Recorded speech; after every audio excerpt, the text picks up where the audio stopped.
पश्चिमबंग में मेडिकल छात्री को गणदुष्कर्म मामलें पुरुष बंधु को झाड़ बुहा जेरा पीड़िता पुरुष बंधु को अटक रखी पचराउचरा पुरुष बंधु सन्देहजनक पलायन को नहीं प्रश्नवाची ठिया होईछि।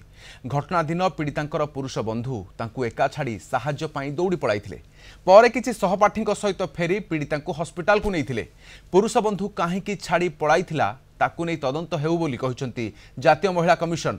पीड़िता भेटिबा राज्य महिला कमिशनर टीम सेठारे स्थिति परखिबा सहित तदंत अधिकारी आलोचना करिवे। गणदुष्कर्म मामलें अन्य फेरार अभियुक्त को धरिबा लागि विभिन्न स्थान में चढ़ऊ जारी रखिछि दुर्गापुर पुलिस। आ गणदुष्कर्म मामलें पुलिस ए पर्यंत 4 अभियुक्त को गिरफ्त करिछि। 10 दिनिया पुलिस रिमांड रे अछि अभियुक्त।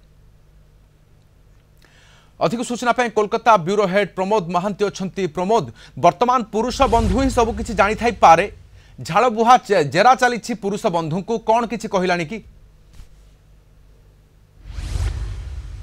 देखो वर्तमान परिस्थिति रे जे दुर्गापुर आईक्यू सिटी अस्पताल एक उत्तेजना प्रवण रही एवं राजनैतिक दलर विभिन्न नेता सेठाकु जाउछंती एवं परिस्थिति को सेमाने दृष्टि रखिछंती। एक बड़ धरणर आंदोलन सेठारे वर्तमान पुंजीभूत हेबाकु जाउछि एवं ठीक 10:30 आज विरोधी दल नेता शुभेन्दु अधिकारी मत सेठारु जिबे। तेणु आमे देखा पाउछन जे बीजेपी रो नेतृमंडल वर्तमान सेठारे जमायत होउछंती एवं आमे जे देखिबा जे गतकाली 3 जन को गिरफ्त करा जायतिला एवं जन को अटक रखा जायतिला एवं जे व्यक्ति को अटक रखा जायतिला सेही व्यक्ति होउछंती पीड़ितांकर बंधु एवं तांक सहित दीर्घ दिन संपर्क परिचित थिला बोली स्थानीय लोक माने कहती। तेणु वर्तमान जो परिस्थिति सृष्टि होइछि एवं तांकु सेही घंच जंगल निकट को नहीं जिबा एवं परवर्ती पर्याय रे छाड़ी देबा अन्य माने आक्रमण करबा समय से न रहिबा एक पूर्व परिकल्पित प्रसंग बोली अनेक कहती। कारण सेठारे जो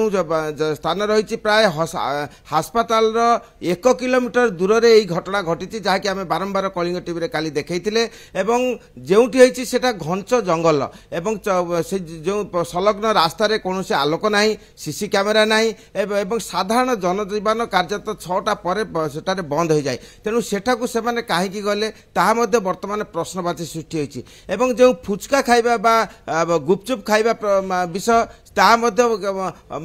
से विषय नहीं पुलिस वर्तमान तदंत करुच्ची एवं आम जानती जे विभिन्न भावे से पुरुष बंधु को पचरा उचरा चली पुलिस जो भावे पचरा उचरा करुच्ची जे जो अभियुक्त 5 जन को गिरफ्त करा जिवो बोली सेमानकर पुलिस दृढ़ोक्ति प्रकाश करछि। तेणु आगामी दिन में जना पड़िबो किंतु गोटिए पर गोटिए जो प्रसंग आसुची एवं जेरारे जो भावे पुरुष बंधु सहयोग करुछंती निश्चित पक्षरे यही प्रसंग पदा को आसीबो एवं पीड़ितार जो ये से न्याय पाइब। किंतु अन्य पक्षे आम जदि देखा जे पीड़िता पिता वर्तमान निजको असुरक्षित असहाय मन कर विभिन्न प्रकार जो परिवेश सृष्टि होती राजनेता ठारू आरंभ करी गणमाध्यम ठारू आरंभ करी साधारण जनता जो भाव बारंबार प्रश्न बाण जर्जरित कर जेते शीघ्र मुझे दुर्गापुर ओडिशा जावाक चाहे एवं से बारंबार ओडिशा मुख्यमंत्री मोहन चरण माझी को आवेदन करछंती। मोहन चरण माझी प्रशासन की यथायथ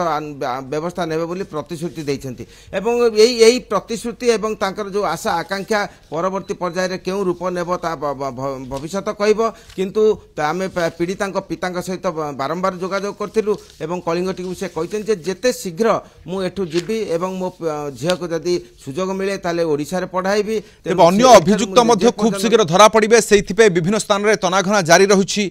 तेबे गणदुष्कर्म मामलारे पुरुष बंधु को वर्तमान अटक रखा जाइछि, झाड़बुहा जेरा चली कौन तथ्य आसुची नजर रहिबा परवर्ती पर्याय पुणी थे फेरिबा। आमे बहुत बहुत धन्यवाद तमाम सूचना पाम सहित कोलकाता ब्यूरो हेड प्रमोद महांती रहिथिले। For her food outside by 8 p.m. and by that time she was raped by when one of her friend was with her, male friend, and she was the area the girl said the girl mainly said ki when she was going with her friend on the midway she found some 2-3 people following them. One is aged and with long distance. So that man followed them and she was scared. She told her friend he is following us, and her friend said don't worry, he will move. Then they were approaching towards the food center. In the midway they pulled her in towards forest. The friend or her boyfriend is not boyfriend. The friend who is a boy, he rushed towards jungle. She also followed her, and doing that she went inside the jungle, and there she was harassed by 4 or 5 men. One of them completely raped her, and she had injuries. And after that, another man, he also molested and tried to do something. In the meantime, her friend came back and rescued her. She came back to hospital.